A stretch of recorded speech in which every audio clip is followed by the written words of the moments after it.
Hey everybody, Luke here from Students of History with another unit preview. This time we're looking at the Cold War and how it is organized in both my U.S. history and world history classes. So this is going to be world history here.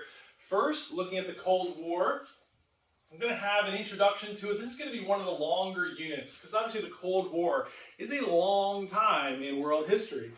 So we're going to start off with an introduction, looking at the different time periods, the events of the Cold War, and splitting that off into different eras, whether it was one of the hotter points and periods of brinksmanship, or that détente and cooling off period. Kids are going to make interactive timelines there to cover the Cold War. They're going to be looking at communism in China, the rise of Mao Zedong, the early years there in China after World War II, and how they consolidated control on some of the terrible periods of communism in China, and the devastating impact some of his 5-year plans had on the Chinese people. And then we're looking at African decolonization, the partition of India, which took place in those early years of the Cold War, and some of the impact that had on those regions. Some of the major leaders, like Jomo Kenyatta and others who fought for decolonization and independence for those nations of Africa, all the way through people like Nelson Mandela more recently, and the impact they had, looking at the role of Gandhi and in the partition of India there, and Jawaharlal Nehru.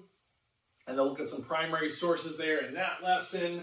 We're going to spend some time in world history looking at the wars in Korea and Vietnam, as well as the space race. You'll see these in both world history and U.S. history. There's a great space race timeline activity that kids are going to do, and then they're creating newspaper headlines to represent the different major events along the space race, from Sputnik all the way to Apollo 11, Man on the Moon. And after that, we're going to have a great escape room lesson on escaping from Berlin, where kids learn about the Berlin Wall through stations. They decode different messages as they learn about the impact of the Berlin Wall, what that was like for those people who were trapped in East Berlin or West Berlin, and how they would try to escape past the Berlin Wall into the West and gain freedom. Then we spent some time looking at the end of the Cold War, détente, the cooling off period, the coming down of the Berlin Wall, the breakup of the Soviet Union, and the end of the Cold War there. And then we have a nice overview period of the Cold War as a whole. This lesson is a great one to use as a review, or you could use it in place of different lessons, because it's really going to touch on everything throughout that unit. And you'll see it's very similar to our U.S. history unit here on the Cold War as well. But U.S. history, though, is going to look more at the Cold War at home and McCarthyism, and how that impacted people here at home. It's going to look at the Hollywood 10 and blacklisting, and the role of McCarthy, and how it really affected not just people who might have had communist beliefs, but others who were seen as threats to the power structure in the United States. And the Red Scare there's great some videos there to use.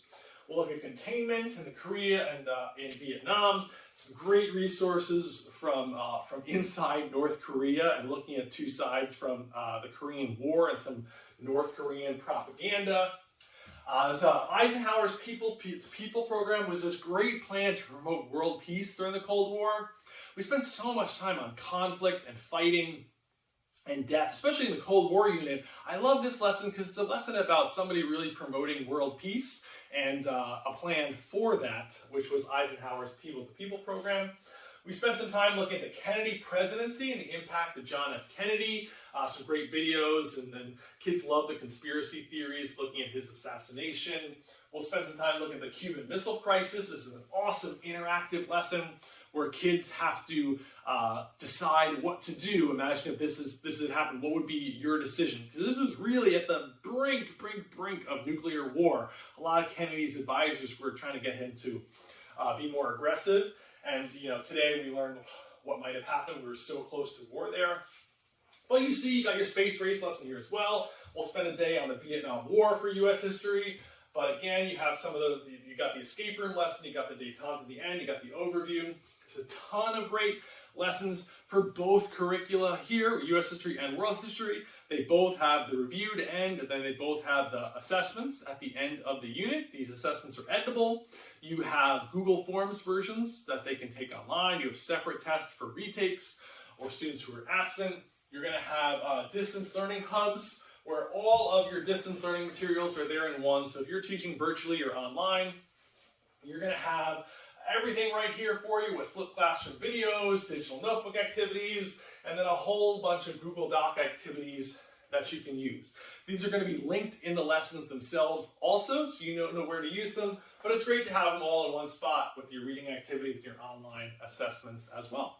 These are great units, whether you're teaching U.S. history or world history. They're incredibly thorough. They're going to cover everything you need to know, all your state standards. You have your lesson plans for you, so you don't have to stress about how to teach it.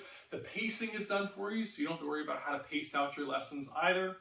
They're perfect for whether it's world history or U.S. history. I think you'll love them for middle school or high school. And if you have any questions about these units or lessons or any others, please don't hesitate to reach out, and I'll be happy to answer any of your questions. Thanks.